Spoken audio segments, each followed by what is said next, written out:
जय जय श्री राधे। ऐसे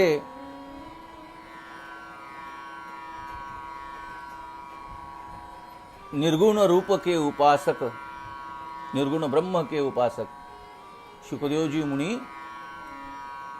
श्रीमद् भागवत जैसे सगुण स्वरूप साकार भगवंत की लीला कहने वाले ग्रंथ की ओर बढ़ गए। व्यास जी ने उन्हें दीक्षा दी, श्रीमद् भागवत की संहिता पठन कराई और वहीं शुकदेव जी महाराज सदगुरु के स्वरूप में जो मोक्ष, जो मृत्यु सुधारता है, जो जीवन सुधारता है, वह गुरु स्वरूप शुकदेव जी महाराज परीक्षित के गंगा किनारे सन्निध जाकर बैठे। जब तक इस जीव की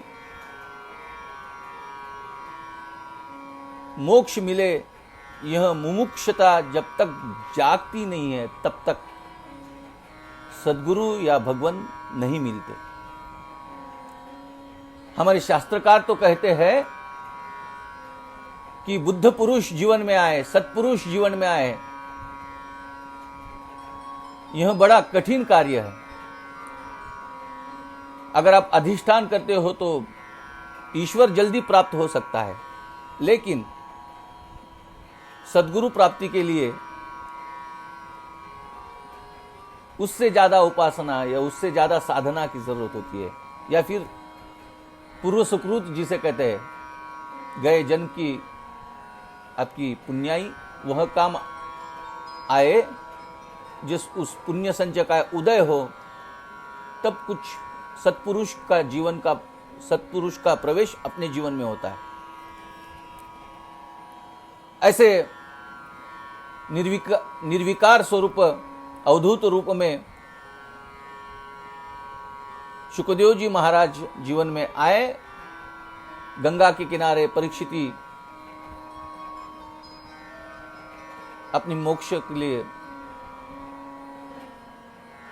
सद्गुरु की प्रतीक्षा में था। सो शुकदेव जी वहां पर आए तो बड़े प्रसन्न अंतःकरण से शुकदेव जी महाराज को परीक्षिती राजा ने साष्टांग दंडवत किया। सद्गुरुनाथ महाराज की जय। और कहने लगा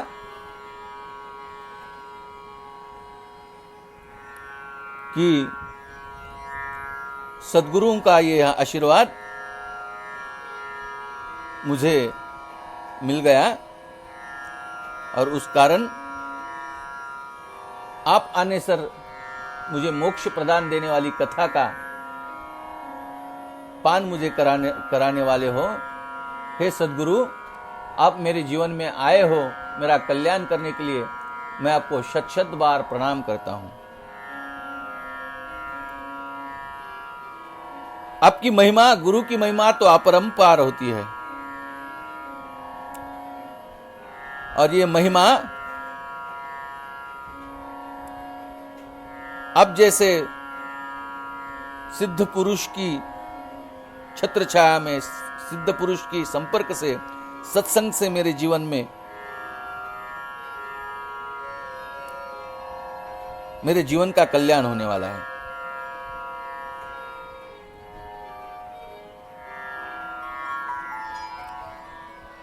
क्योंकि हे सद्गुरुनाथ, आप मेरे जीवन में आए हो और मेरा कल्याण होने की आशा पल्लवित हुई है, मेरी आशा और बड़ी है। श्रीमद् भागवत कथा का पूरा आयोजन व्यासपीठ तो तैयार ही था। सुनने वाले श्रोता, परीक्षित जैसा दिव्य श्रोता और कथा कहने वाले महन दिव्य अवधूत स्वरूप भगवान रुद्र स्वरूप शुकदेव जी महाराज उच्च स्थान पर बैठकर कथा कहने के लिए सिद्ध हुए। मन ही मन में आपने घटे हुए अपने हाथ से शमीक मुनि का अपमान, अपराध मन में आते हुए कहा, भगवान बड़े पावन कुल से मैं आया हूं, मेरा जन्म पावन कुल में हुआ आज तक मैंने धर्म परायणता की पराकाष्ठा की है, कभी अधर्म का साथ नहीं दिया है, कल्कि को दंड दिया है, लेकिन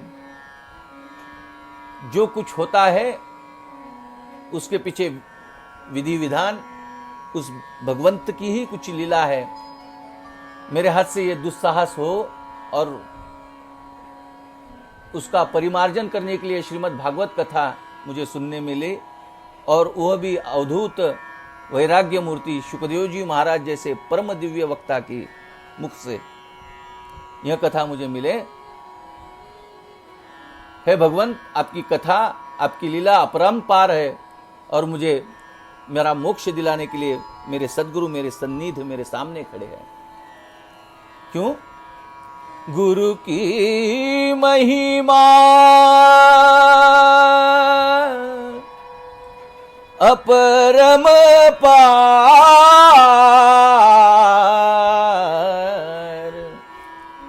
गुरु की महिमा अपरंपार है। क्यों? गुरु की महिमा अपरम पार, अक्षरों में करत विहार,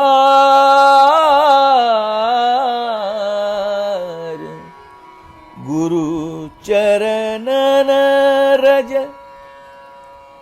गुरु की चरण की रज धुली मस्तक धरी।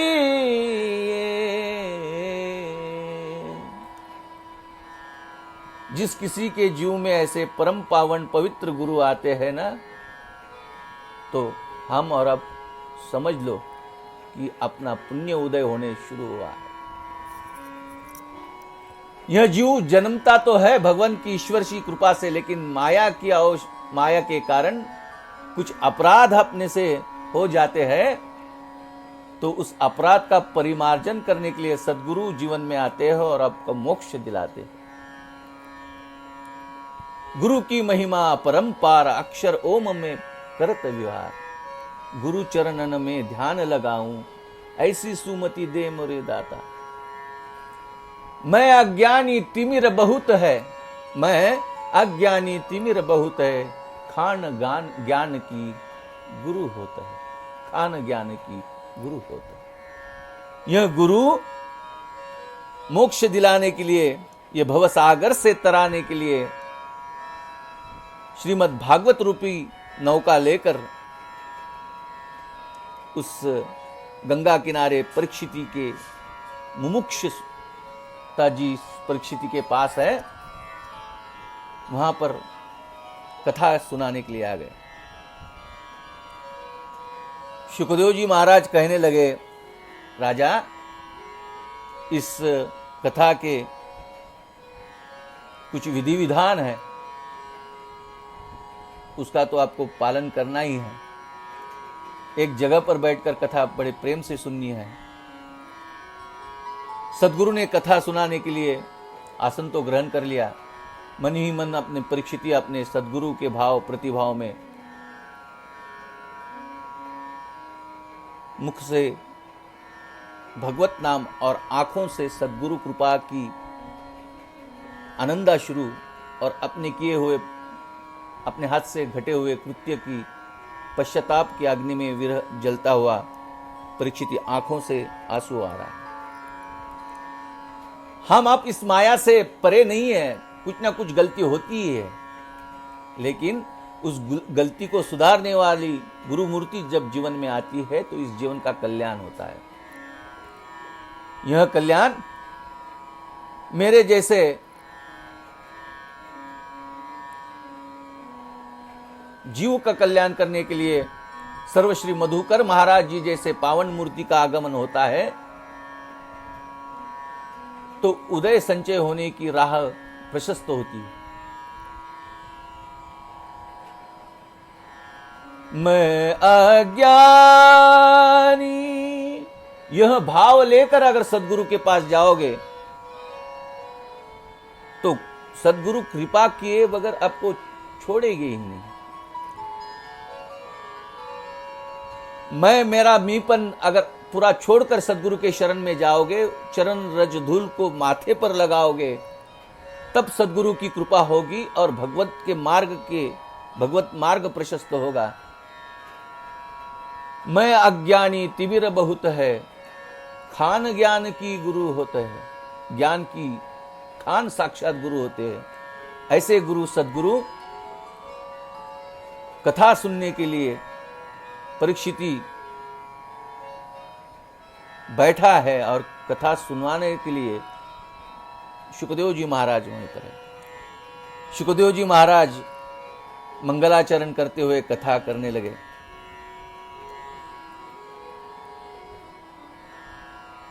इस कथा का महिमा बताते हुए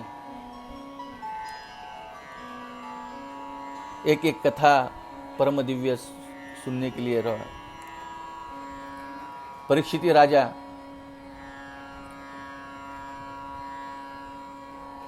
शुकदेव जी महाराज को कहने लगा, समीचीनम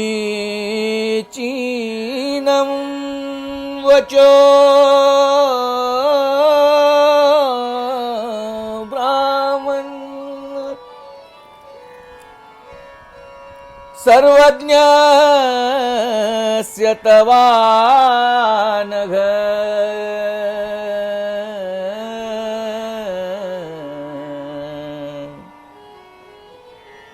तमो विषयत मयं हरे कथयत कथा।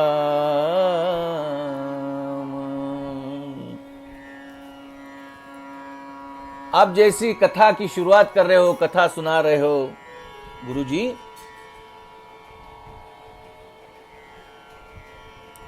वैसे वैसे मेरे अज्ञान का पटल दूर होते जा रहा है। वह कथा तो आपको सर्वपरिचित है। एक गुरु के लिए एक चोर गुरु के यहां शिष्य बनकर आया। उसे पता था कि वह महात्मा के पास पारसमणि है। जैसे गुरु बाहर जाते वो घर पूरा ढूंढने लगा। बिखरा पड़ा हुआ घर देखकर महात्मा को मालूम हुआ कि कुछ तो कर रहा है। महात्मा ने कहा, क्या रे, क्यों, क्या ढूंढ रहा था? तो बोले, अब मैंने ऐसा सुना है आपके पास पारसमणि है। गुरु ने झट बोल के वहां पड़ी हुई एक लोहे की संदूक में से पारसमणि खोलकर उन्हें दिखा दी। वह चोर भाव लेकर आया हुआ आश्रम में आया हुआ शिष्य कहने लगा, गुरुजी ये असली पारस हो ही नहीं सकता। तो बोले, क्यों? अगर असली पारस हो तो लोहे की संदूक सोने की कर देता। सदगुरु बोले, यह तो मूर्खता है तेरी। अरे यह पारसमणि एक गुदड़ी में बांध के रखा है, एक चिंदी में, एक कपड़े में बांध कर रखी हुई है, जिस वजह से पारसमणि का और लोहे का संपर्क नहीं हुआ। कहने का मतित तात्पर्य यह है कि आप और जीव और शिव में, जीव और भगवंत में माया रूपी गुदड़ी, माया रूपी वस्त्र का आवरण होने कारण जीव और शिव का मिलन नहीं हो सकता है। और यह माया का आवरण तमो विशर्ति मह्यम हरे। अब जैसी ये मुझे कथा सुना रहे हो वैसी मेरे माया के पटल दूर होते जा रहे हैं। इस तरह का परीक्षिती और शुकदेव जी महाराज का संवाद शुरू हुआ और वह परम दिव्य, परम चैतन्य, संपूर्ण विश्व का तारनहार भगवान श्री कृष्ण की कथा को वह शुरू होने के लिए सब जन आनंद के। शुकदेव जी कथा करते हैं, परीक्षित सुनते हैं। देवलोक से कुछ लोग अमृत कथा अमृत सुनने के लिए अमृत लेकर आए और वहां पर आकर विनिमय की भाषा करने लगे। शुकदेव जी महाराज को कहने लगे, आप परीक्षित को कथा सुनाने रहे। परीक्षित ने कहा, हाँ हम आपकी कथा सुन सकते हो। यह देवलोगों का प्रश्न आकर शुकदेव जी मौन रहे। उन्हें ऐसा लगा मौन रहा, इसका मतलब इन्हें इस कथा के बदले कुछ तो देने की अपेक्षा होगी। देवलोक के लोग कहने लगे शुकदेव जी महाराज को कि हम आपको देव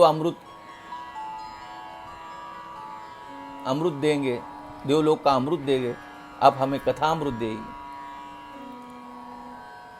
शुकदेव जी महाराज उन्हें कहने लगे कि ये विनिमय की जो भाषा है, लेन देन की भाषा है, ये व्यापारियों के यहां, वाणिज्यों के यहां चल सकती है, मेरे यहां नहीं चल सकती।